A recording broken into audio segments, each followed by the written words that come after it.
Désolé Stéphane. Voilà. Et donc, c'est un chant de nos amis Frères et Bergès de Lyon. Et là, on a chanté toutes les strophes parce qu'il n'y a qu'un seul cantique arc-en-ciel qui a toutes les strophes. Tous les autres cantiques n'ont qu'une seule strophe. Voilà. Alors, nous ici à Bayonne, on a toutes les strophes. Merci Seigneur. Alors, je vous invite à chanter Dieu, tu es grand. Frères et Bergès de Lyon.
Merci beaucoup Stéphane.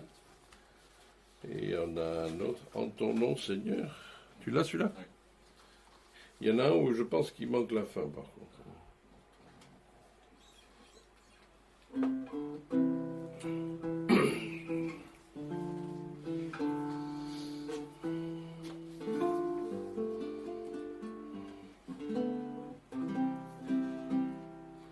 En ton nom Seigneur, nous sommes là, tous réunis devant toi. En ton nom, Seigneur, nous sommes là, tous réunis devant toi. Honneur au Père, honneur au Fils, honneur à l'Esprit du Dieu Tout-Puissant. Honneur au Père, honneur au Fils, honneur à l'Esprit du Dieu Tout-Puissant. En ton nom, Seigneur, nous sommes là, tous réunis devant toi. En ton nom, Seigneur, nous sommes là, tous réunis devant toi. Honneur au Père, honneur au Fils, honneur à l'Esprit du Dieu Tout-Puissant. Honneur au Père, honneur au Fils, honneur à l'Esprit du Dieu Tout-Puissant.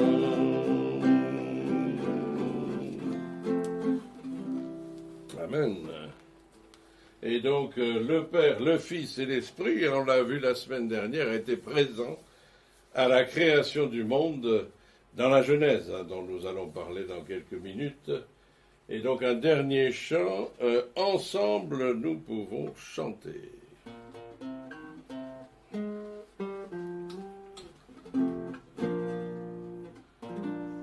Ensemble nous pouvons chanter, ensemble nous pouvons prier, élever nos voix et adorer celui qui nous a réunis.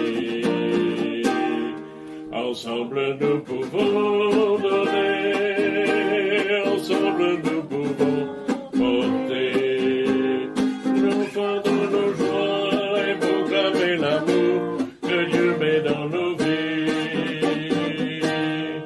Tous ensemble,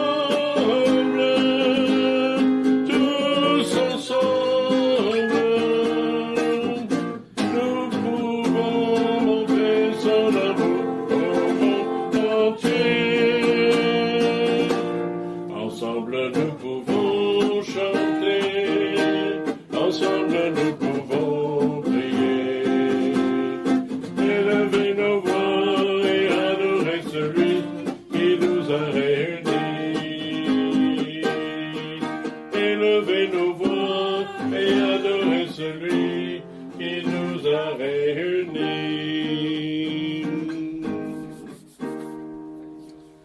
Amen. Amen. Eh bien, je vous invite à ouvrir la parole de Dieu.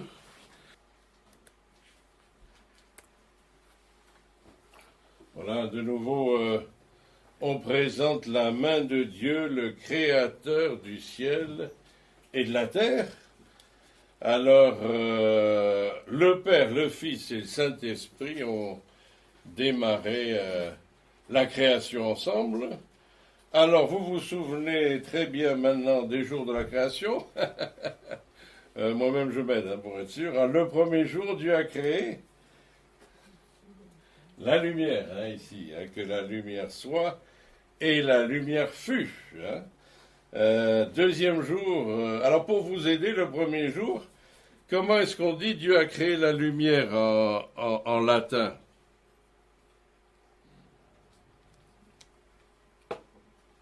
C'est qui a fait du latin? Personne, d'accord. Fiat lux. Et c'est à cause de ça que les Fiat s'appellent les Fiat. Parce que la famille Agnelli qui fait Fiat, ce sont des croyants. Et ils ont appelé leur voiture Fiat. Voilà. Dieu a fait la lumière. Deuxièmement, qu'est-ce qu'il a fait? Il a séparé l'eau du ciel, donc les nuages, d'avec la mer, les lacs, etc. Et l'étendue d'en haut, l'étendue d'en dessous. Troisième jour, le sec, la terre, et les mers, et donc les mers, les océans, les plantes. Ensuite, le quatrième jour, les luminaires dans le ciel, pour séparer le jour d'avec la nuit, que ce soit des signes pour marquer les époques, les jours et les années. Voilà. Alors, comme on a demandé à Abraham, combien est-ce qu'il y a d'étoiles, de planètes, etc. dans le ciel? Et voilà, c'est ça la réponse. Parce qu'effectivement, il y en a des quintillons de quintillons, mais nous ne sommes pas capables de calculer ça. Mais par contre, un garçon a demandé au directeur de la NASA combien est-ce qu'il y a d'étoiles et de planètes, et le directeur de la NASA lui a répondu par email et lui a dit, voilà, pour simplifier, il y en a autant que de grains de sable dans toute la Terre. Et donc, ça donne une idée. Et donc, c'est une des preuves de la création, les étoiles et le sable, parce que, comment est-ce qu'on fait un grain de sable? Est-ce que vous avez déjà fait un grain de sable? Alors voilà, les roches se frottent, et puis il y a autre façon de faire un grain de sable aussi, que vous pouvez faire. Ah, vous n'avez pas essayé? Vous prenez un coquillage et un marteau, vous cassez le coquillage en 1000 morceaux, et vous avez fait du sable. Parce que le coquillage et le sable, c'est la même chose. Ça fait partie du même règne. Et alors je parle bien de la coquille, pas de l'animal qui est dedans. Et donc, mais comment est-ce que Dieu a pu faire autant de coquillages? C'est pour ça que nos amis scientifiques sont obligés d'y mettre des milliards d'années. Parce que comment avoir autant de grains de sable avec juste des roches qui se frottent comme ça, et juste des coquillages qui se cassent? Vous vous rendez compte le temps qu'il faut? Alors ils en ont mis des milliards et des milliards. Mais Dieu, lui, il a tout fait en un instant. Et nous-mêmes, si on veut faire du sable, donc en cassant un coquillage, ça va vous prendre 5 minutes. eh bien, lui, il l'a fait comme cela, ex nihilo, comme on dit, à partir du néant, en, en une journée. Voilà. Ensuite, donc, le cinquième jour, hein, les eaux des mers et les oiseaux se sont... non, les eaux étaient remplies de poissons et les oiseaux se sont multipliés. Ce fut le cinquième jour. Et le sixième jour, ça on n'en a pas parlé, Dieu a créé l'homme. Voilà, l'homme et la femme. Ah, il a bloqué encore, ça arrive, oui.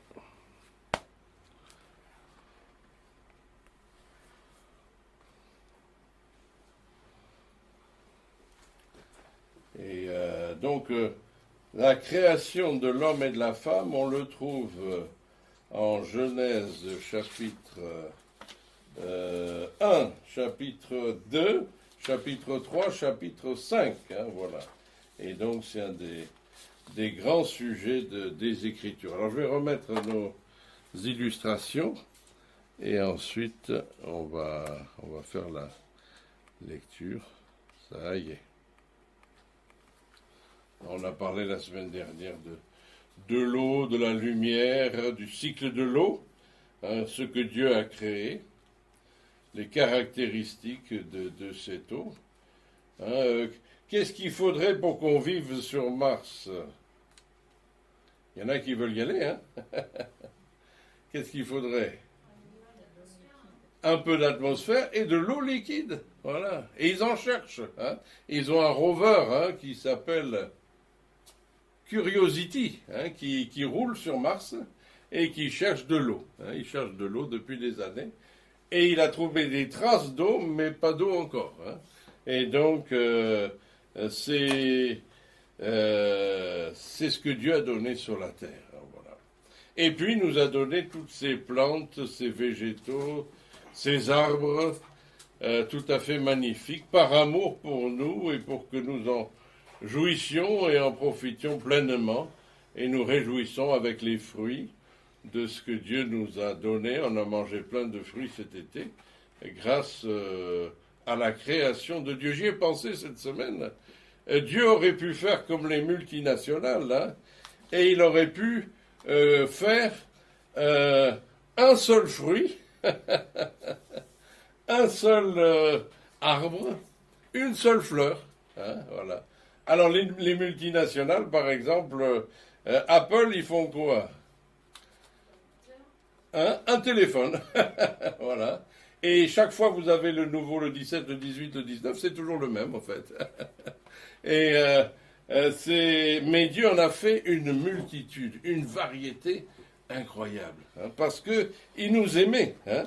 Est-ce que les multinationales vous aiment? Ils aiment votre argent, mais à part ça... Pas trop, hein, donc ça leur est égal, tout le monde le même, hein, voilà. Mais Dieu nous aime, hein, et donc il a créé la variété. Il y a des fleurs et des plantes pour la Sibérie, il y en a pour l'Europe, il y en a pour l'Afrique, il y en a pour l'Australie, il y en a pour l'Amérique, et des choses extraordinaires que Dieu a faites par amour. Hein. Et donc c'est vraiment son amour et sa miséricorde pour nous. Alors voilà, après on va aller à...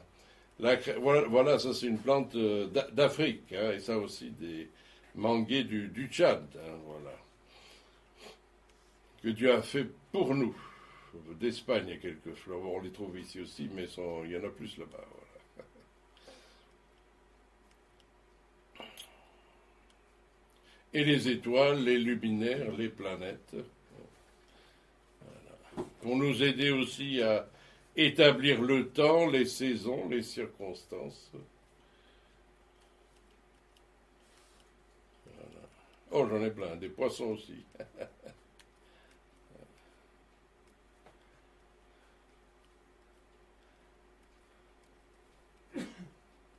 Comme on appelle toute cette différence d'animaux, de plantes, de végétaux, etc. On appelle ça comment? La biodiversité, voilà. Alors il y a des gens qui veulent défendre la biodiversité, hein, voilà. Mais qui c'est qui l'a fait la biodiversité? C'est Dieu, hein, c'est lui qui l'a créé.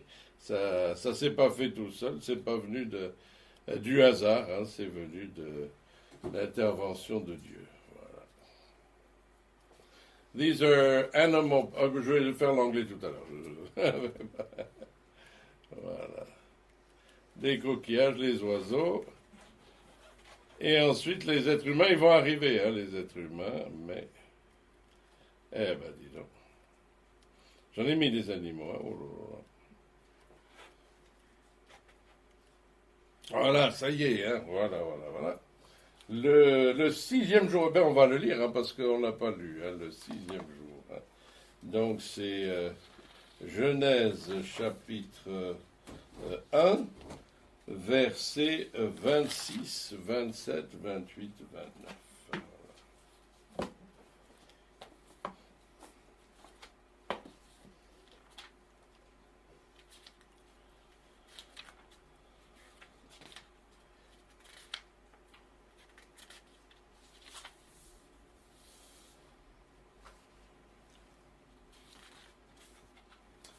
Puis Dieu dit, faisons l'homme à notre image, selon notre ressemblance, qu'il domine sur les poissons de la mer, les oiseaux du ciel, le bétail de toute la terre et tous les reptiles qui rampent sur la terre.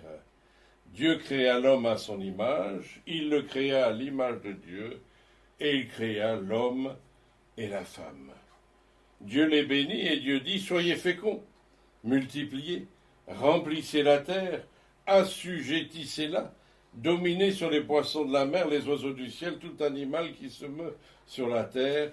Et Dieu dit, voici, je vous donne toute herbe portant la semence qui est à la surface de la terre, tout arbre ayant en lui du fruit de l'arbre, et portant la semence, et sera votre nourriture. Hein. Donc Dieu a fait l'homme à son image et selon sa ressemblance. Hein. Et ensuite, quand on va au chapitre suivant, hein, on voit que comment Dieu a fait l'homme. Hein.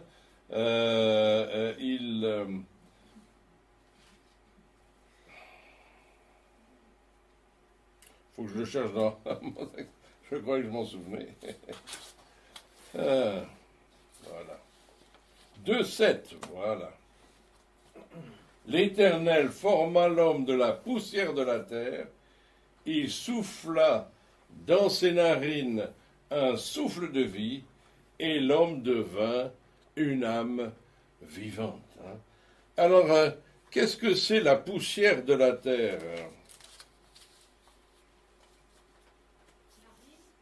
Voilà, c'est de l'argile, et d'après nos amis juifs, hein, c'est de l'argile rouge dans laquelle Dieu a fait l'homme, et il a soufflé dans ses narines le souffle de vie, et le nom Adam veut dire le terreux, hein, celui qui vient de la terre, Adama. Même c'est traduit par Chouraki, il a traduit le glébeux, celui qui vient de la terre. Et donc nous sommes de la terre dans lequel Dieu a soufflé le souffle de vie. Hein. Mais ce qu'on dit à chaque enterrement, qu'est-ce qu'on dit aux enterrements? Et voilà, voici tu es poussière et tu retourneras à la poussière. Hein. Et sans le souffle de Dieu, nous ne sommes rien d'autre que de la terre, que de la poussière. Par contre, ça c'est la création de l'homme. La création de la femme s'est faite comment? À partir de l'homme, Dieu a fait tomber un sommeil sur l'homme, a pris une côte de l'homme et en a fait la femme. Et effectivement, là, vous avez la femme qui sort carrément de sa côte. Hein, ça, c'est Raphaël hein, qui a fait ce tableau. Et vous l'avez à Bayeux aussi. Où est-ce que c'est ça? C'est la maison d'Adam et Ève qui est juste devant la cathédrale. Alors si je pouvais zoomer, vous avez Ève là, voilà. Adam est là. Et au milieu, c'est le serpent qui est là pour les tenter. Hein, voilà. Et donc, la femme a été tirée de l'homme. Et donc, à tous les hommes, il manque une côte. Et je me souviens plus de quel côté d'ailleurs. Mais il nous manque une côte. Voilà. Et c'est la preuve que le Seigneur nous a tiré la femme de l'homme. Elle n'a pas été faite à partir de la terre, elle a été faite à partir de l'homme. Et donc, c'est quelque chose d'extraordinaire ce que nous sommes. Alors, je voudrais vous lire, j'ai trouvé cette semaine une prédication de Charles Spurgeon, La création, un argument pour la foi. C'est une prédication qui a été faite le 27 juillet 1862, donc il y a fort longtemps. Hein. Et c'est basé sur un verset de Jérémie 32, 17. « Ah Seigneur éternel, voici, tu as fait les cieux et la terre par ta grande puissance, tu as étendu ton bras, rien n'est trop difficile pour toi. » C'est Jérémie qui s'adresse au Seigneur. Et voici ce que dit Spurgeon.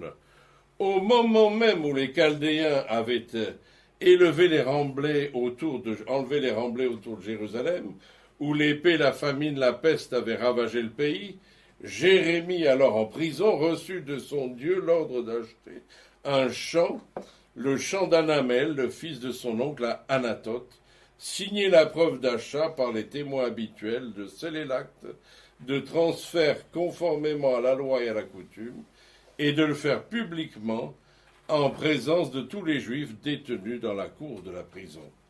Or cet achat était étrange pour un homme rationnel. La prudence ne pouvait pas le justifier. Il s'agissait d'acquérir un domaine dénué de valeur, alors qu'ils étaient en période de guerre. La raison aurait répudié cette idée. C'est un achat dont la probabilité que l'acheteur puisse en jouir un jour était très faible. Mais il suffisait à Jérémie que son Dieu le lui ait ordonné, car il savait bien que Dieu sera justifié par ses enfants qui agissent avec foi. Il acheta le terrain, il lui fut garanti, il fit ce qui lui avait été ordonné et retourna dans son cachot. Lorsqu'il entra seul, il est possible qu'il se soit interrogé sur ce qu'il venait de faire. Et des pensées lui ont traversé l'esprit. J'ai acheté quelque chose d'inutile. Il a dit Seigneur Dieu. Hein? Mais, voilà, c'est Spurgeon qui lui donne cette idée. Tu peux me faire profiter de ce terrain. Tu peux débarrasser ce pays de ses oppresseurs.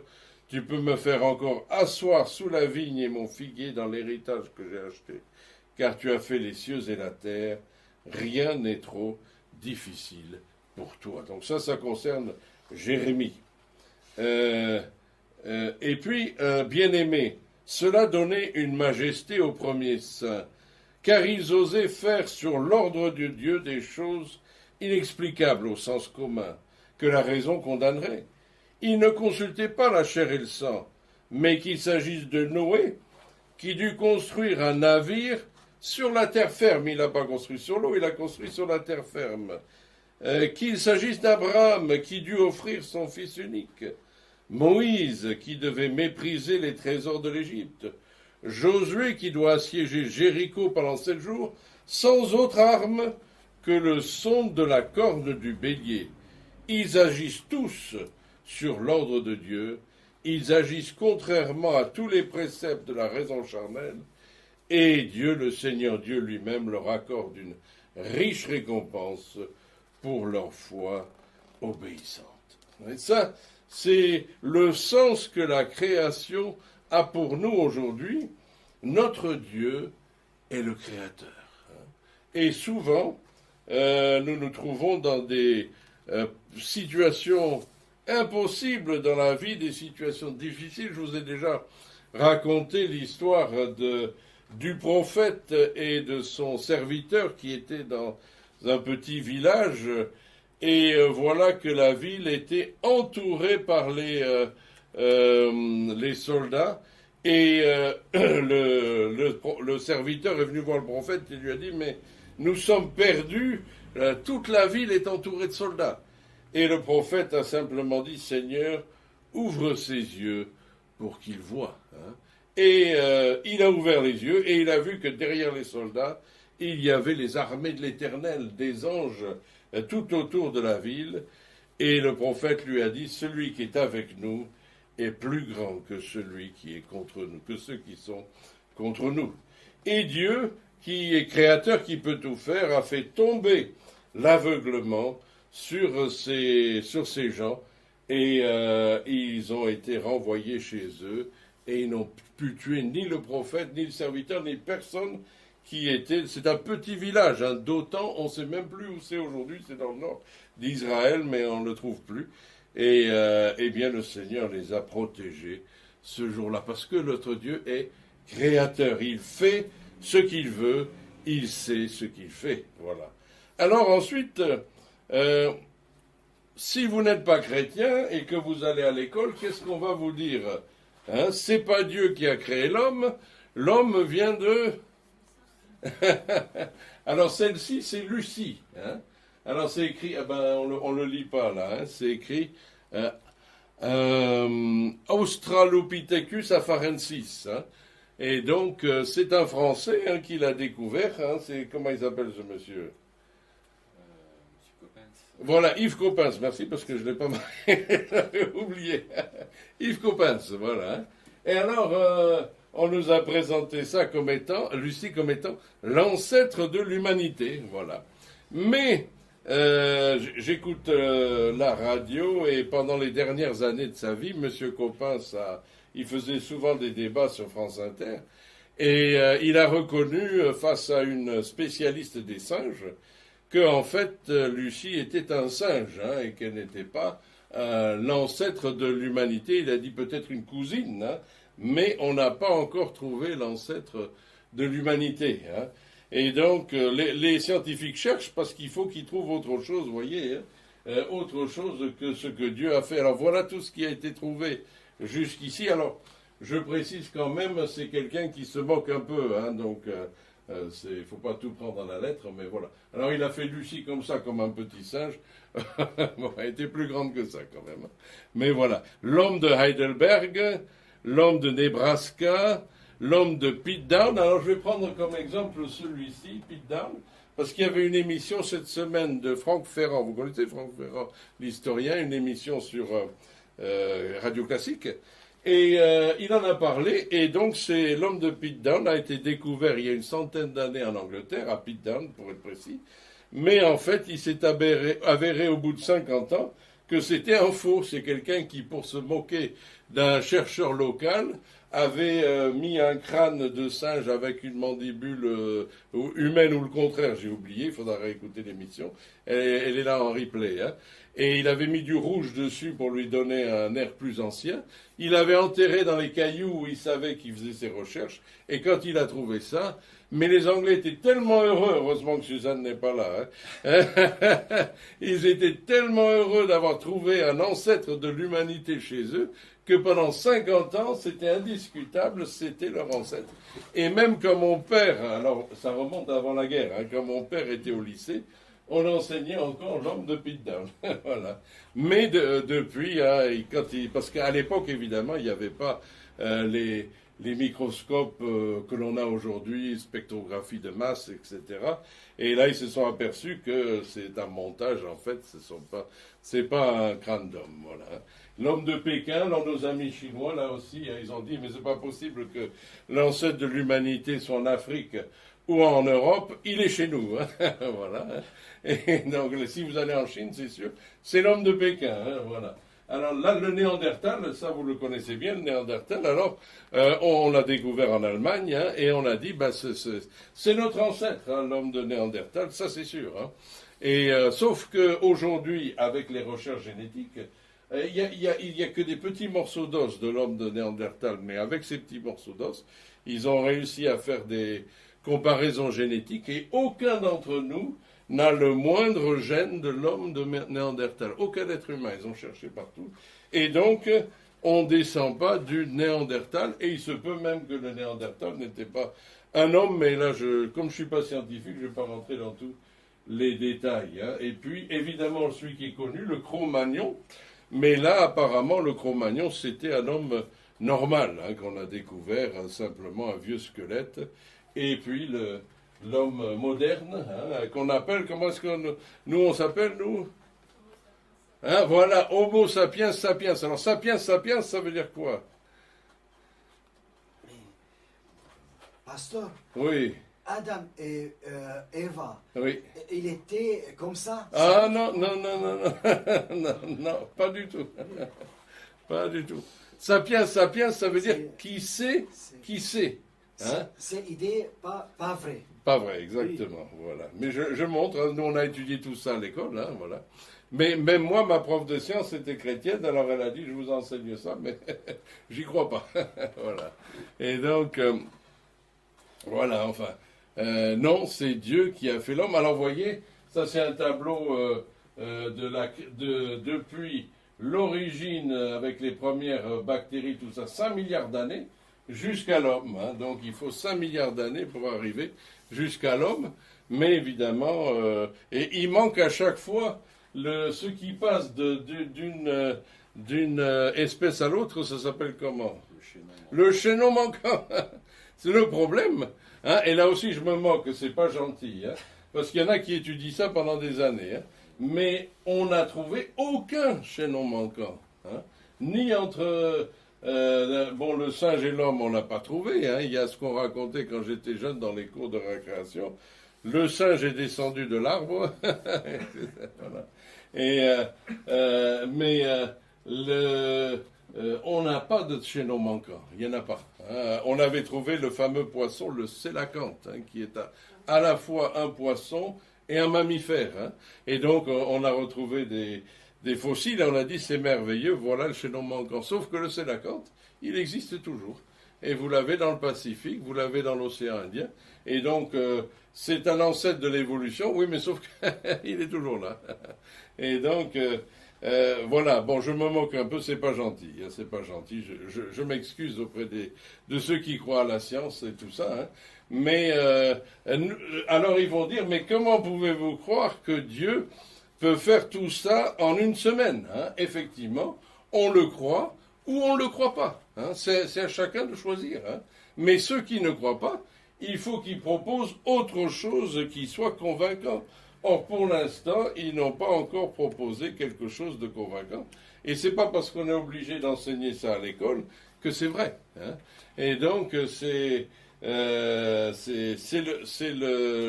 le problème. Nous savons que Dieu a créé l'homme à partir de la poussière de la terre et que le hasard, la nécessité n'y est pour rien du tout. Hein? Il y a 100 ans, quand on faisait toutes ces recherches et qu'on croyait à toutes ces choses-là, beaucoup de jeunes n'y croient plus à tout ça, hein, mais il y a 100 ans, on y croyait, et on pensait qu'on allait pouvoir, puisque l'homme s'est fait tout seul, eh bien nous qui sommes plus intelligents que tout le monde, on va pouvoir créer un homme.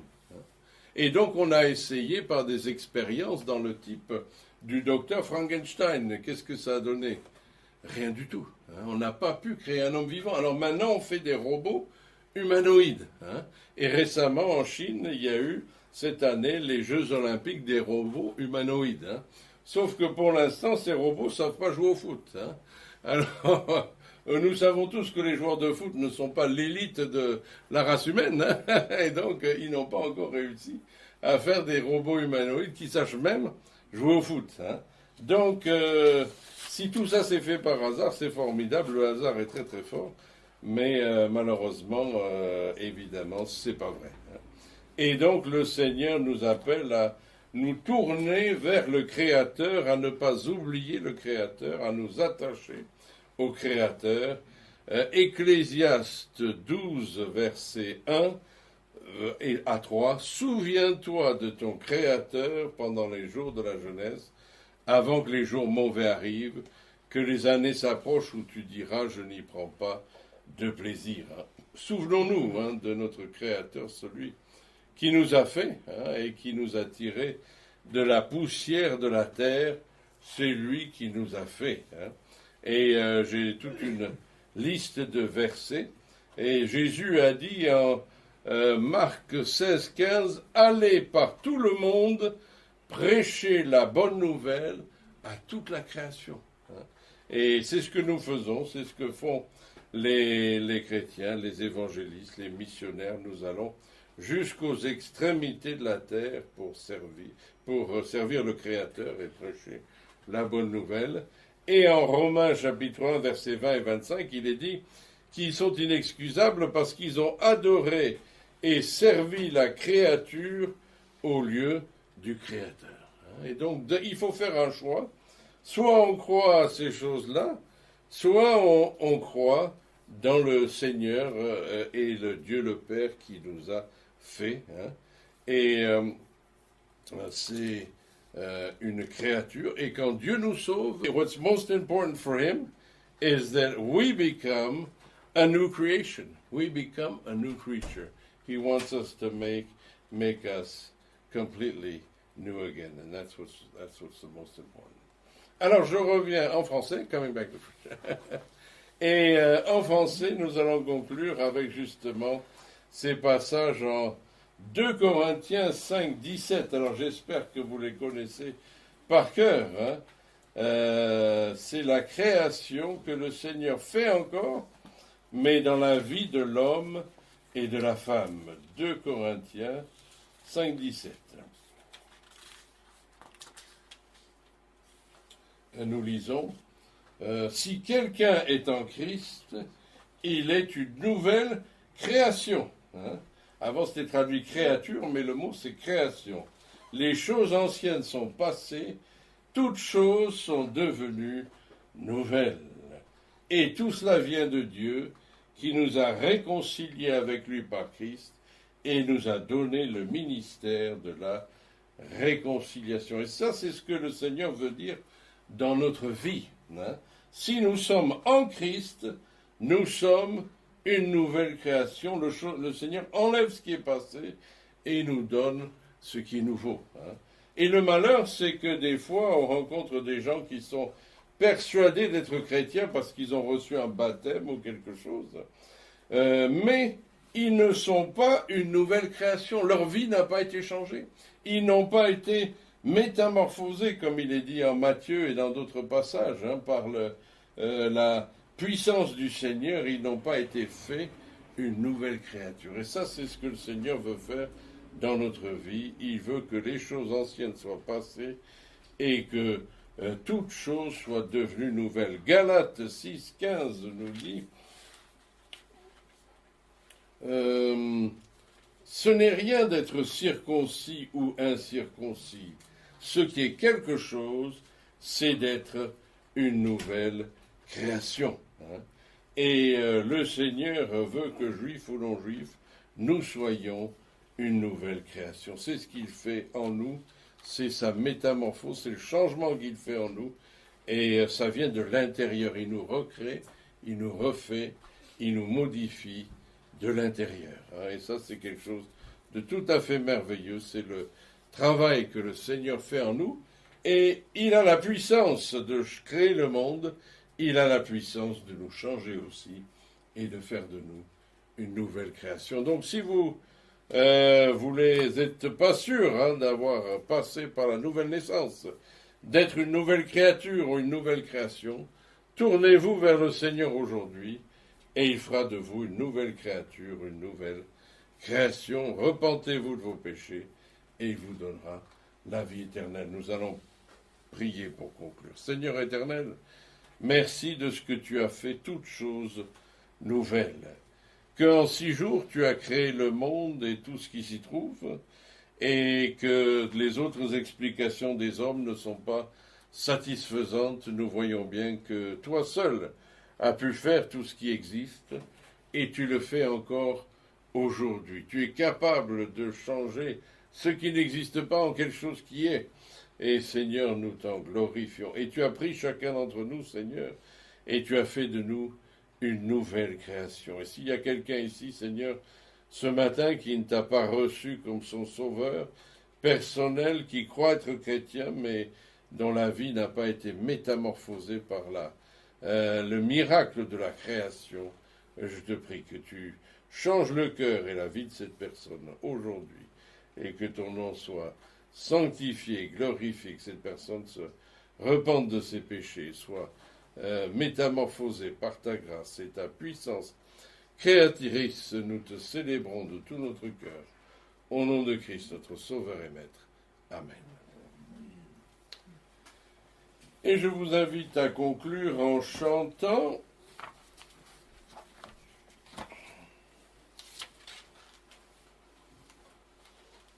« Entends-tu le chant joyeux, Jésus sauve aujourd'hui ».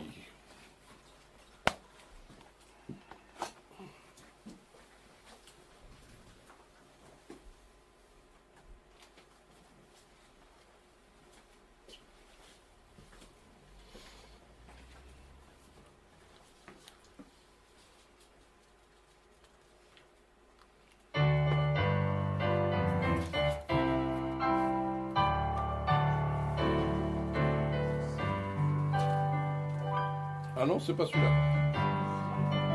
C'est celui qui est juste avant. Pardon. Ça va. J'ai pas surveillé, excuse-moi. C'est celui-là, voilà. Ah, c'est bon. Voilà. Entends-tu le chant joyeux? Voilà. Désolé, Viviane.